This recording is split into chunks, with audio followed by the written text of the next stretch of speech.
بکت جه دکتور ویان داخل پیدا فراکسیونا پارتیا دموکرات کردستان جه بغداد پرسم دکتور ویان تو بخیراتی کردستان 24 کمبونا دوهیا سرک وزیران یاکو جاف لیب و همولان سیاسیین به تایبەتی جه بغداد دا بەشدار بن بەشدار نبون بوی رنگی هی کرده بشن یک بیک مافن خو لگوری دستور عراق و لگوری هیکل فدرالیت جه بغداد وار بگیرن گەلێک سوپاس بۆ بینەرانیتوە طبعا یەکرێزیە کووردا بەغدای قووەتەکە بۆ هەرێما کوردستانی و بۆ هەمی خەڵکی کوردستانی وەختی ئەم یەک ڕێز بن یەک دەنگ بن وەکا جەنابی سەرۆک وەزیران مەسرور بارزانی گوت ئەوە قووەتەکە ئەوە دێکارم بهتر بەحسا مافێ و مافێ خەڵکی کوردستانی وەرگرن ئەف کێشێت نەها ئەم تێدا هەرێما کوردستانی نەبەس موچێت فەرمانبەرە هەمی کێشێت دیلگەل بەغدایێ هەکە دەنگێمە یەک با نوکە بهترش نیڤە ڤان کێشەیە حەلبووبان مشكلة موتشا مفروض نينا مشكلة بي مفروضة أفل سيستمي فيدرالية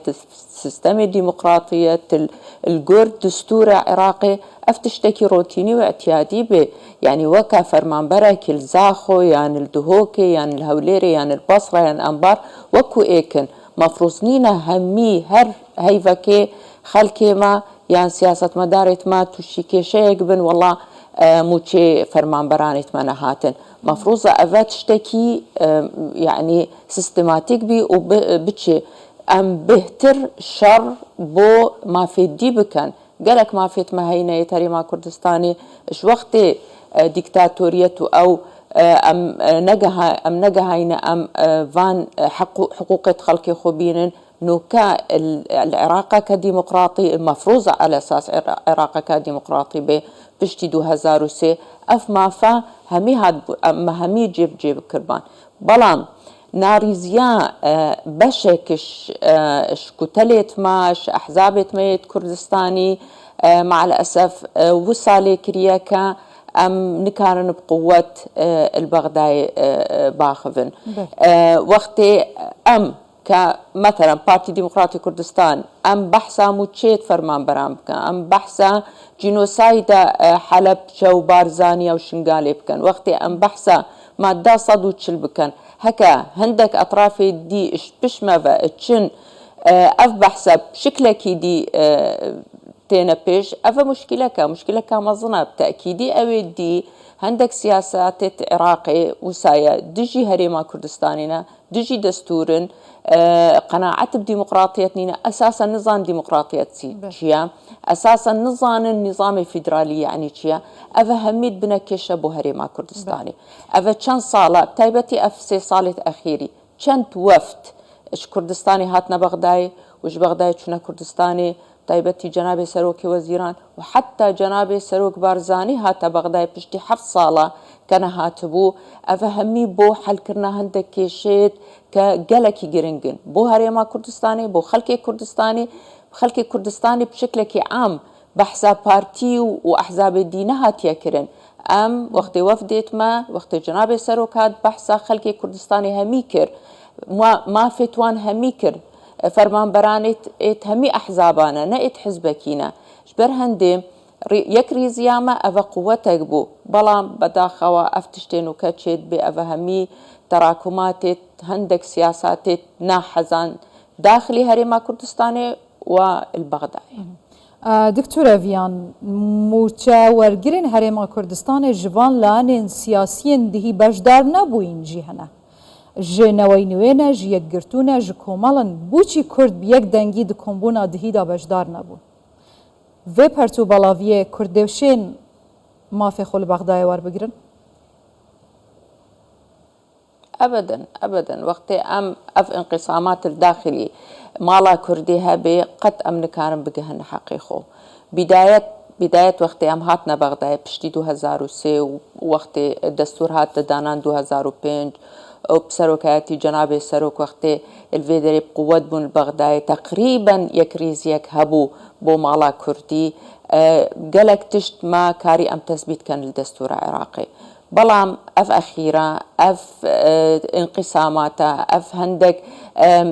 أحزاب هينا مصلحة تاخد فين بهتر ادفين سر حسابه ك بارتي هو صاكر يكتي هو صاكر حتى او خو دربينن افام خرابه بو خلكي كردستاني خرابه بو خلكي وان بهترش اش احزاب دي بهترش بارتي يكتي بهترش بارتي يقرتو افا بو وان خرابه بالعكس ام كرد ام مالكين هرشاوة براسة خلافات دي هبن وفتشتكي صحية لازم خلافات هبن لازم اختلافات هبن لازم عندك آراء مختلف هبن دا عملية سياسي بريفا بتشي بلام وقتي تشتك به قهت حقي خلكي ما حقي ما في وما في مروفيت ايد كردستاني مفروضة همية كريزبن مفروضة تشي جهتك نبي ازبتش ملقل جهات دي كما في مخوارينا كحقي منادن از تعاملي القلوان بكم ودجي خلكي خوب سكنم خلكي كردستان دكتورة بيان شاوري بوكو كردستان هلويستك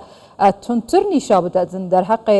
في رفتار بردوام و بغدا یا نلسر بنگه فدرالی نجی دستوری گل هرما کردستان بکات جوان بريارة خوفك شاندنه ج حكومة عراق بريارة خوفك شاندنه نونرين كردان لأنجمن نونرين عراق بوشي أفنها تكرن ببردوامية في رفتاره ممكنة في بينغافا بهيتا هابته؟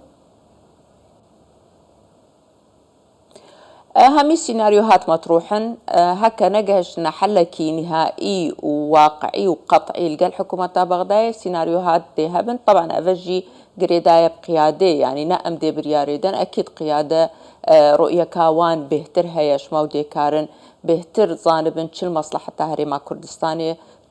وزراء يعني بكيشن يعني عندهم برلمان بلام نوكا يا مهم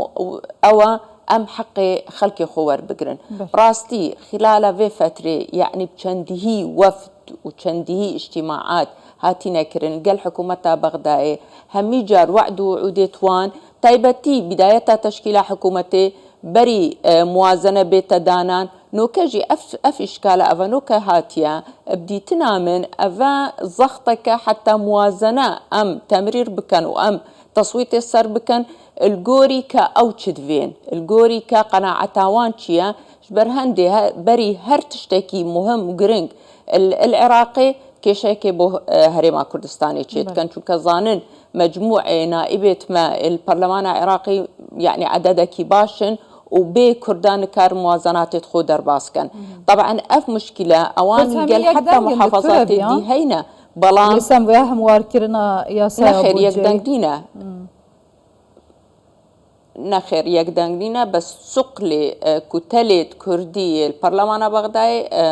كتلة بارتي ديمقراطي كردستان ام تقريبا نيفي عدد اندامت كردا البرلمان العراقينا كتلة كمظنة حزبك مظنين ام البرلمان بغداد سقلك مظن ما هي سقلك سياسي مظن هنا وكس نكاري انكار كس سقل جناب سروق بارزاني العملية السياسية عراقي همي شو حكومتك ناية تشكيل كرن هكا نبوافقاوي بيت شو برياركي مهم سياسي يعني استراتيجي ناية كرن هكنا بديتنا وبرؤية جناب سروق بي العراقي همي وأفا اجدو هزارو سي هتانوكا بلام اف وردكاريت بتشوك تشيت كان فترة حتى زختك السر ما بكن حتى زختك السر دنجي ما بكن حتى زختك السر هريما كردستاني بكن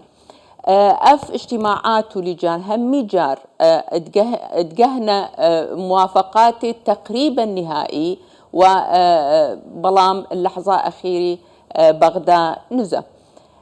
بتأثيرك السياسي دولي يعني إقليمي يعني داخلي تأثيرك سروان تتكرن و إش برياري تخو هالتكشن قال لك سباس دكتورة فيان دخيل بيفدار فراكسونا بارتيا ديمقراطية كردستان بغداد سباس خان مهيجة